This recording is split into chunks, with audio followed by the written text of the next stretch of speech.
Speaking of Zora Mamdani, there was an incident outside Gracie Mansion right here in New York City this past weekend. Now, for those who don't know, Gracie Mansion is the residence where the New York City mayor gets to live. So Zoran and his wife have chosen to live there rather than their apartment, or rent-stabilized apartment in Astoria. But it makes perfect sense. The mayor at Gracie Mansion, they get afforded a lot more space, as all New Yorkers know. So congrats to Zora and his wife who get a lot more space, right? But then two, we also know it comes with security. And the fact that it's a large property, they have security, like this is only good for them because, like, hey, they are public figures now, and this will change the trajectory of the rest of their lives. So to be safe and secure is going to be paramount. But even more so, this past weekend proved exactly why that is also more important. So, Jake Lang, some random neo-Nazi white supremacist who also was a January 6th rioter, later pardoned by President Trump, he has, spewed a lot of hate, a lot of ignorant, racist stuff on the internet. Inappropriate, to say the least. But now he's escalating his crusade against, in this case, I guess, Islam, even further. So he called on his fans and his supporters, losers, to then go to New York City outside Gracie Mansion, not necessarily to protest Zoran, but to say how they don't want an Islamic takeover of New York City. Now, Zoran Mamdani is the first Muslim mayor, right, elected to that office. And again, he won with a majority. Over 1 million New Yorkers voted for Zoran Mamdani. So it's no surprise that some people are going to be upset their guy didn't get in. Fine. However, what Jake Lang is doing is just straight up hateful and violent. What wound up happening is that Jake Lang, not only did he ride in on a goat, actually, talk about animal cruelty, taking a goat, riding in on it to really create this spectacle, publicity stunt, right?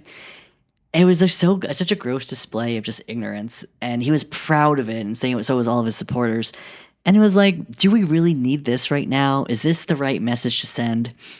And of course, in our age of the digital world, right, anything to get the videos, to get the clips, to get the tagline or the hashtag, he is playing into that so hard, and he actually caused a lot more danger than he expected. So according to police reports, at around 12:15, there was an incident where, the two sides of the protesters, right? You had Jake Lang's group, but then also counter-protesters. And according to police reports, there were about 125 counter-protesters who showed up to, really spew out the hate and the violence that Jake Lang wanted to bring to this, event.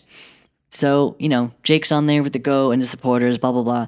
The counter-protesters come there with signs, yelling, da-da-da. Good. We know that if anyone's going to be, racist in New York City, a huge majority of people of, diversity here, you came to the wrong place, man. No, hate has no home here in New York. So just get out of here, right? So around 12:15, someone from Jake Lang's camp team, people, whatever, losers, started pepper spraying people from the counter-protester side. So Jake Lang's folks started it. Now, from that escalated even more tensions. Now, unfortunately, between the riffraff and everything going on, mind you, this was outside Gracie Mansion, there were counter-protesters, two of them who apparently threw, let's say, homemade devices at the neo-Nazis. Now, as much as we want to get the hate and the white supremacists out of here, they threw apparently homemade bombs. And now, police reports have shown that these were glass jars with duct tape around, filled with nuts, bolts, and screws, even with a fuse. So whether these were made to detonate or not, the point is the counter-protesters were trying to cause even more harm and danger and violence than what Jake Lang originally brought to this event. So Dr. Martin Luther King Jr. once said, "An eye for an eye, a tooth for a tooth, and the whole world goes blind." This entire premise of just fighting hate with hate does not get us peace. What they're doing with Trump and Iran in the Middle East, That is an eye for an eye, and that is not going to give us peace or stability in the Middle East or the world.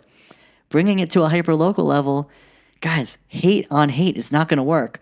The protesters could have held their signs, shouted, even create a barricade against, Jake Lang's group, just making sure there was differentiation, and just stood their ground, and they didn't have to necessarily, get even more violent or physical with the group.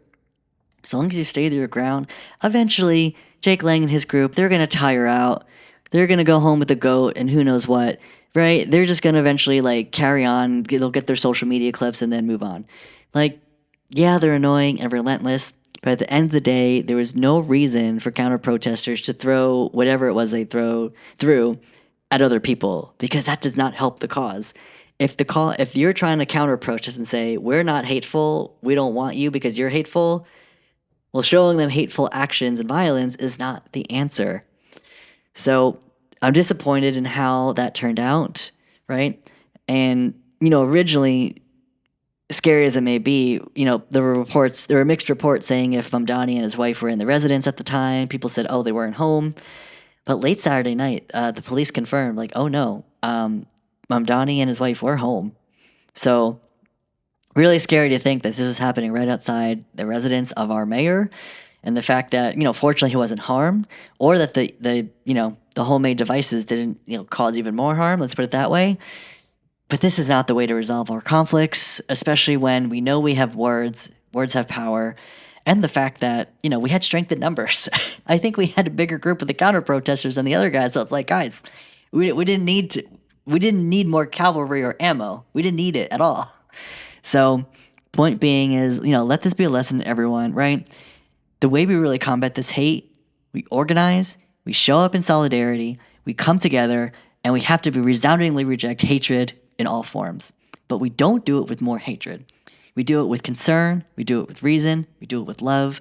We do it in a way that makes them feel like fools, they should be ashamed, and they should be embarrassed to ever have their face ever in New York City. So, we need to do better, right? Well, I shouldn't say we, because I wasn't at that counter protest, right? But end of the day, right or left, progressive or centrist, right? We all have to do better, right? This will then ease the tensions happening in the world and again, because Trump is stoking these fears and divisions to keep us divided so he stays in power. So we let them win when we stay divided. We don't let them win when we unify, organize, and build together.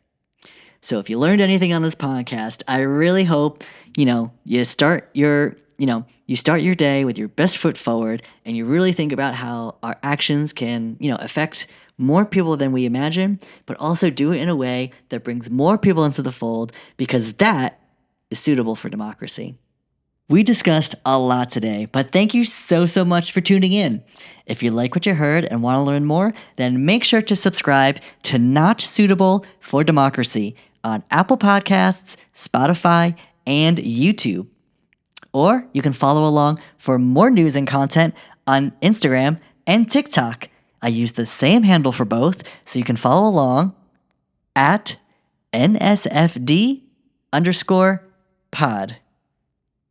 Thanks again so much for tuning in. I truly appreciate the support.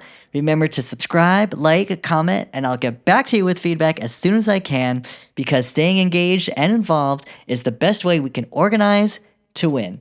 And at the end of the day, you know it, democracy is not suitable without you.